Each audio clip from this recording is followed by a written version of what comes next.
ဆိုးလေးပခုံးတင်ပြီးတော့မယားလေးရဲ့မျက်နှာမျက်စိတွေကမထွက်တဲ့ရောင်ပေါ့လေသူစိတ်ထဲထင်းနေ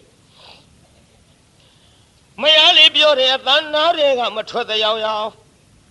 တကယ်မထွက်တာမဟုတ်ဘူးဟဲ့တော့အယောစိတ်ထဲကဆွဲလန်းပြီးတော့မြစ်စေရောက်တော့ဆံမင်လေးဖာရချပြီးတော့ခေါင်းလျှော်လိုက်တော့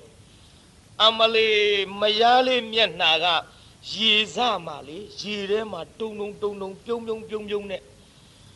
တုံရောပေါ်ပြိတ္တာဆံမင်လေးချလိုက်တော့ရေလေးကလှုပ်ရေလှုပ်တဲ့အထဲမှာသူ့မယားမျက်နှာအရိပ်ကလေးသူ့မျက်စိထဲမှာမြင်နေတဲ့ရောင်တကယ်မြင်တာမဟုတ်ဘူးဟဲ့တရောင်ဒီလိုမယားကလေးမျက်နှာပေါ်နေတဲ့ရောင်ထင်းပြီးတော့ကြည်နေခိုင်းဟောတရားနာပြိတ္တကြီးညီလို့သူကရဲရင်းကြီးနဲ့နောက်ကလာတဲ့ပြီးလေပင်စင်းချလိုက်တော့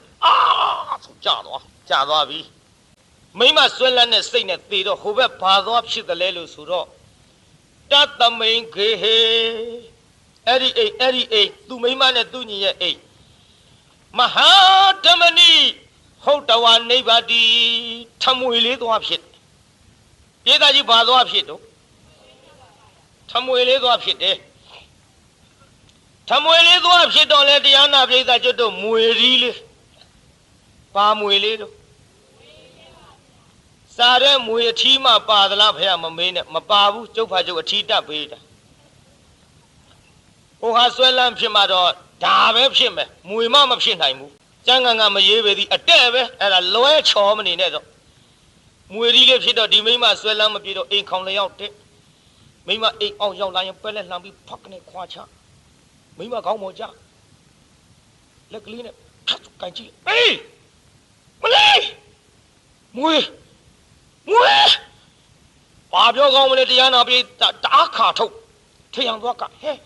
6ထုတ်နဲ့ပြင်မဲ့ထွက်သွားအဝေးမသွားဘူးအိမ်မော်ပြန်တက်ဒီမိမအိမ်အောင်ရောက်လာဖက်ကနေခွာချဟဲကြည့်စမ်းကြိုက်လဲကြိုက်တာမဟုတ်ဖဲနဲ့ဒီမွေငါအိမ်အောင်ရောက်ရင်သူအပေါ်ကနေဘယ်ကရောက်လာတယ်မသိဘူးငါပေါ်ခွာချတန်တော့ကိုကြောက်ခဲငါဆွဲလန်းပြီးတော့သေသွားရှာတာကျင်းငါဒီချက်ကလေးနဲ့ပြန်လာမှစားရအောင်ငါမျက်နှာလေးမျက်စိတွေကထွက်မှာမဟုတ်ဘူးငါအသံလည်းနားတွေကထွက်မှာမဟုတ်ဘူးငါဆွဲလန်းပြီးတော့သေတာဆွဲလန်းပြီးတော့သေရင်ဆွဲလန်းတဲ့နေရာဖြစ်တတ်တဲ့ကိုကြောက်ခဲကလည်းငါကိုဆွဲလန်းပြီးတော့သေသွားတာတန်တော့တင်ဝင်ငါခေါင်းမဟုတ်ခဏခွာချရင်ဖြင့်ကိုကြောက်ခဲတာသူပဲဖြစ်ရ